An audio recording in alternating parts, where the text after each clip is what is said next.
एक ऋषि थे, बहुत ही सरल, सहज, निराभिमानी और अत्यंत ज्ञानी। दूर दूर से लोग उनके पास शिक्षा प्राप्त करने आते थे।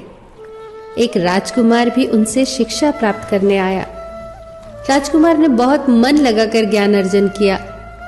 एक दिन ऋषि ने उस राजकुमार से कहा, जाओ वत्स, अब तुम्हारी शिक्षा पूर्ण हुई।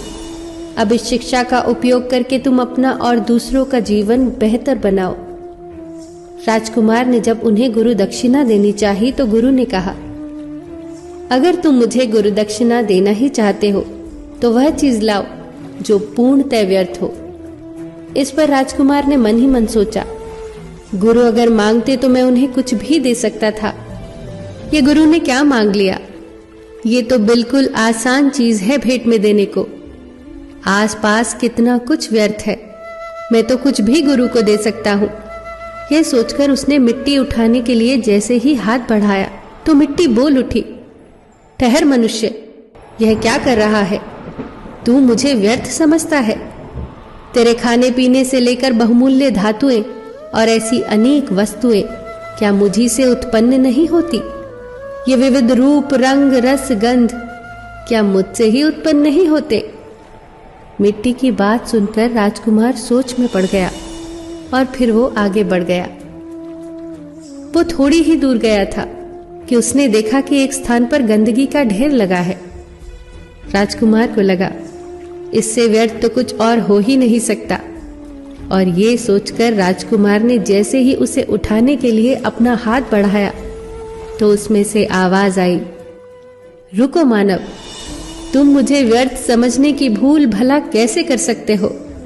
क्या तुम भूल गए कि धरती को पोषित करने वाली खाद मुझी से बनती है? तुम्हारी फसलों को प्राण और पोषण मुझी से मिलता है। मैं व्यर्थ कैसे हो सकती हूँ? युवक अब सोच में पड़ गया और मन ही मन मुस्कुराने लगा। गुरु का दिया हुआ आखिरी सबक अब उसे समझ आ चुका था कि व्यर्थ और तुच्छ तो वह है जो दूसरों को व्यर्थ और तुच्छ समझता है, और वह अहंकार के सिवा और क्या हो सकता है। राजकुमार तत्काल ही ऋषि के पास जाकर बोले, गुरुवर, मैं अपना अहंकार आपके चरणों में रखता हूँ। आप मुझे आशीर्वाद दीजिए कि आपके द्वारा प्राप्त ज्ञान को मैं प्रजा की सेवा में लगा सकूं। गुरु बहुत प्रसन्न हुए क्योंकि उनके शिष्य की शिक्षा अब सही मायनों में सार्थक हो चुकी थी। दोस्तों, इंसान के भीतर सबसे व्यर्थ उसका अहंकार होता है।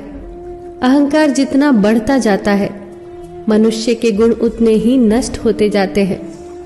अहंकार के बढ़ने से मिलता कुछ भी नहीं, सिर्फ खोता है।